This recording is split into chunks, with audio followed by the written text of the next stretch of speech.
Belgaritones.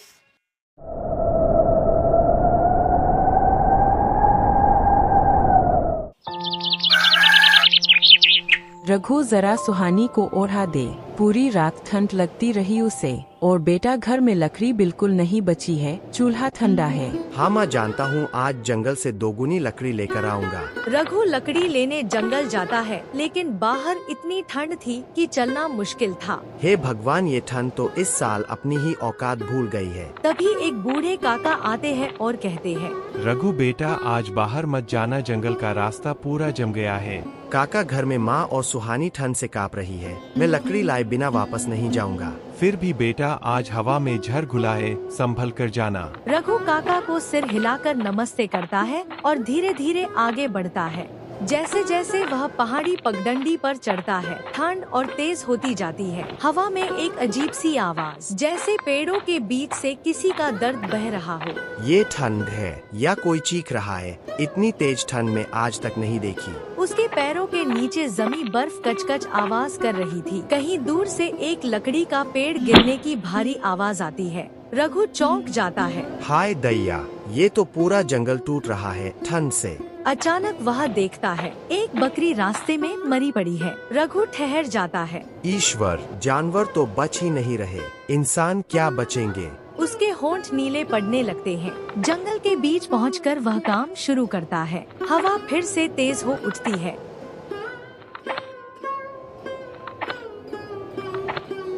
Raghu लकड़ियां बांध रहा होता है कि अचानक एक जोरदार झोंका, ऐसा कि रघु का पूरा शरीर कांप उठे। उसकी आंखों के सामने कुछ देर धुंध छा जाती है। हवा इतनी तेज होती है, तभी अचानक से बर्फ गिरने लगती है। अरे अचानक से बर्फ कैसी गिरने लगी? जल्दी जाना होगा मुझे, माँ और सुहानी मेरा इंतजार कर रहे होंगे। वह जल्दी जल्दी जाता है, लेकिन तभी रघु घुटनों के बल गिर पड़ता है। ठंडी बर्फ उसके कपड़ों के अंदर घुसने लगती है। वह जैसे तैसे उठता है और लकड़ियों को लेकर घर की ओर निकल जाता है। बर्फ और हवा तेज होती देख वह खुद से बोलता है, अब देर नहीं करनी, माँ की हालत ठीक नहीं। सुहानी भी पूरी रात कांपती रही। रघु पगडंडी की ओर चलना शुरू करता है, लेकिन ठंड अब सिर्फ दर्द नहीं दे रही थी, ठंड अब काट रही थी।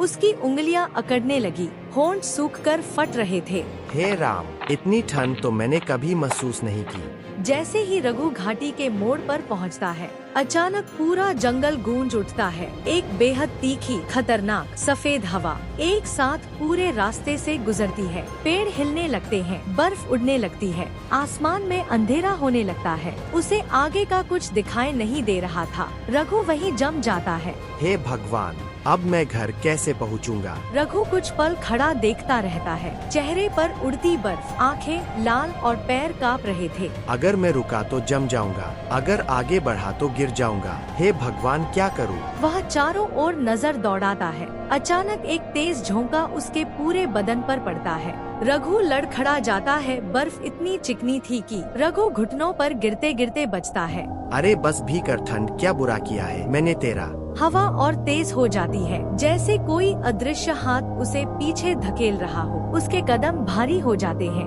वह लकड़ी का गट्ठर उतार कर नीचे रखता है। अगर ये बोझ लेकर चला तो रास्ते में ही ढेर हो जाऊंगा, पहले मैं खुद को संभालूं। तभी रघु की नजर बगल के पत्थर पर जमी बर्फ पर पड़ती है। रघु पत्थर पर बैठता है, अपनी सांसें समेटता है। हवा की आवाज लगातार उसके कानों में चुभ रही थी। सुहानी, मैं आ रहा हूँ। वह उठने की कोशिश करता है, लेकिन पैर सुन्न, घुटने अकड़े, हाथ कांपते हुए। अगर मैं अभी ना चला तो माँ के चूल्हे की आग भी हमेशा बुझ जाएगी। रघु गट्ठर फिर सिर पर रखता है, सांस खींचकर उस पगडंडी पर चल पड़ता है। पैरों के नीचे बर्फ खिसकती रहती है। अगर आज गिर गया तो माँ को क्या कहूँगा? वह खुद को संभालता है और आगे बढ़ता है। अचानक आसमान काला पड़ जाता है। तेजी से बर्फ की बारिश शुरू हो जाती है। हवा धक्का मारकर रघु को पीछे गिरा देती है। गट्ठर उसके हाथ से छूटकर दूर लुढ़कने लगता है। अरे नहीं, ये लकड़ी ही तो है, मेरे घर की जान। वह दौड़ता है और गट्ठर को पकड़ लेता है। तूफान थोड़ा धीमा होता है। हवा अब भी कट रही है, लेकिन पहले जितनी तेज नहीं। रघु सिर उठाकर आगे देखता है। दूर पहाड़ी के नीचे गांव की पहली झोपड़ी दिख रही थी।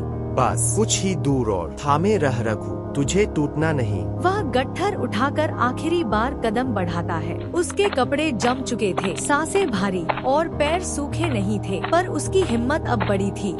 रघु पगडंडी से उतरकर गांव की पहली झोपड़ी के पास रुकता है। उसके पैर अब पूरे सुन्न थे, जैसे पत्थर बन गए हो। बस थोड़ी दूर और रघु। वह लकड़ियों का गट्ठर कसकर पकड़ता है और गांव की गलियों में प्रवेश करता है। गांव में सन्नाटा था। कई घरों के बाहर बर्फ के ढेर लगे हुए थे। कुछ झोपड़ियों के दरवाजे बर्फ में आधे दब चुके थे। एक बुजुर्ग दादी अपने आंगन में बैठी कांप रही थी। उनके हाथ नीले पड़ चुके थे।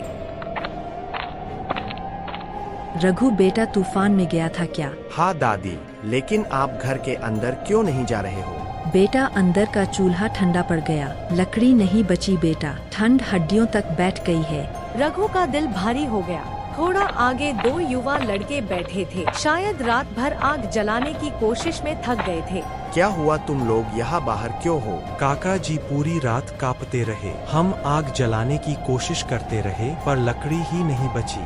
हम 3 घरों से लकड़ी इकट्ठी कर चुके पर सब गीली हो चुकी है। रघु एक पल सोचता है। घर जाने की उसकी जल्दी थोड़ा धीमी होती है। वह अपने गट्ठर से 2 मोटी लकड़ियां निकालकर लड़कों को देता है। अरे रघु, ये मत दे, तुझे भी घर जाना है। तेरी माँ बीमार है ना। लेकिन तुम्हारे काका जी भी किसी के पिता होंगे, कोई ना कोई तो शुरुआत करेगा ना। लड़के उसकी तरफ सम्मान से देखते हैं। रघु घर पहुंचता है और जल्दी जल्दी आग जलाता है। आग की पहली लौ उठती है। कमरे में गर्मी की हल्की सांस फैल जाती है। सुहानी आग के पास आकर बैठ जाती है। बेटा, तूने आज जान बचा ली हमारी। माँ, अभी तो सिर्फ घर की आग जली है, अभी गाँव बाकी है। अचानक बाहर से एक आवाज आती है। वहीं 2 युवा लड़के खड़े थे, चेहरे पर चिंता, आंखों में डर। रघु भाई, एक बड़ी मुसीबत हो गई है। क्या हुआ?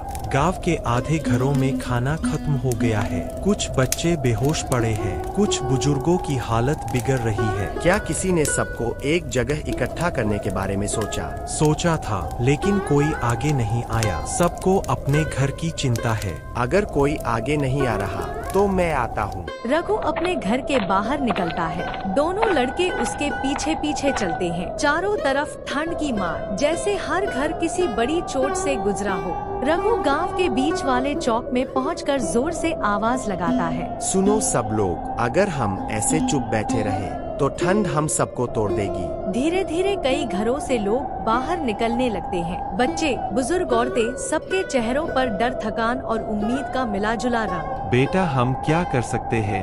हम तो अपने घर भी नहीं संभाल पा रहे। इसलिए तो कह रहा हूँ, अगर हर घर अकेला लड़ेगा तो हर घर हार जाएगा, लेकिन अगर पूरा गांव एक साथ लड़ गया तो ठंड भी हमसे डर जाएगी। लोग एक दूसरे की ओर देखते हैं। पहली बार किसी ने इतनी हिम्मत से बात की थी। हम 2 टोलियां बनाएंगे। पहली टोली जो लोग लकड़ी लाएंगे, दूसरी टोली जो बच्चे बूढ़े लोगों को बड़े कमरे में ले जाएंगे और उनकी देखभाल करेंगे। बड़ा कमरा कौन सा? रामू काका का अनाज घर सबसे मजबूत दीवारें हैं और सबसे ज्यादा जगह भी। रघु खुद पहली टोली में जाता है। वह कहता है, सबसे मुश्किल काम मैं करूँगा। जिनके पैर मजबूत हैं, मेरे साथ चलो। कुछ युवा लड़के तुरंत आगे आते हैं। किसी की आंखों में डर था, पर रघु के साथ खड़ा होना उन्हें हिम्मत दे रहा था। सब लोग लकड़ी, पुरानी टहनियाँ, टेढ़े मेढ़े पेड़, जो भी मिलता है इकट्ठा करते हैं और गांव के लिए निकल जाते हैं। ठंड अब भी चुभ रही थी, मगर गर्मी उनके मन में थी। दूसरी टोली छोटे छोटे बच्चों और बुजुर्गों को रामू काका के अनाज घर ले जाते हैं। रघु की माँ और सुहानी भी वहीं लाई जाती है। उनके चेहरे पर पहली बार थोड़ी राहत थी। शाम होने लगती है, बर्फबारी और तेज होने लगती है। हवा फिर से बदमाशी करने पर उतर आती है। रघु बाहर खड़ा होकर लकड़ी के ढेर को संभाले हुए है। एक युवा लड़का बोलता है, रघु भाई अंदर आ जाओ, तूफान तेज हो रहा है। नहीं, जब तक आग के लिए लकड़ी आती रहेगी गांव बचा रहेगा। तभी तेज हवा का झोंका आता है। लकड़ी का बड़ा टुकड़ा उड़कर दूर गिर जाता है। रघु उसे पकड़ने दौड़ता है और पैर फिसल जाता है। वह बर्फ में गिर जाता है। हवा उसके चेहरे पर बर्फ को चाबुक की तरह मार रही थी। एक लड़का भागकर उसे उठाता है। भाई, आप ठीक हो? मैं ठीक हूँ, लेकिन आराम बाद में, काम पहले। वह फिर उठकर लकड़ी समेटना शुरू करता है। रात के गहराते ही रामू काका के अनाज घर के अंदर 3 बड़ी आग जल रही थी। सब लोग एक साथ बैठे थे। रघु भी अंदर आता है। उसके कपड़े गीले, चेहरा थका हुआ, लेकिन आँखों में गर्व की चमक। बेटा, तूने आज सिर्फ हमें नहीं, पूरे गांव को बचा लिया। अगर मैं अकेला लड़ता तो हार जाता माँ। जीते हैं तो सब मिलकर ही। धीरे धीरे तूफान की आवाज कम होने लगती है। बाहर बर्फ गिरना धीमा हो जाता है। आसमान में हल्का सा उजाला फैलता है। गांव बच गया था। सुबह जैसे ही सूरज की हल्की किरण पहाड़ों पर पड़ती है, रघु बाहर निकलकर आसमान की ओर देखता है। धन्यवाद भगवान, और धन्यवाद मेरे गांव। गांव वाले उसके आसपास खड़े होकर कहते हैं, रघु भाई, तुमने अकेले ठंड तोड़ दी।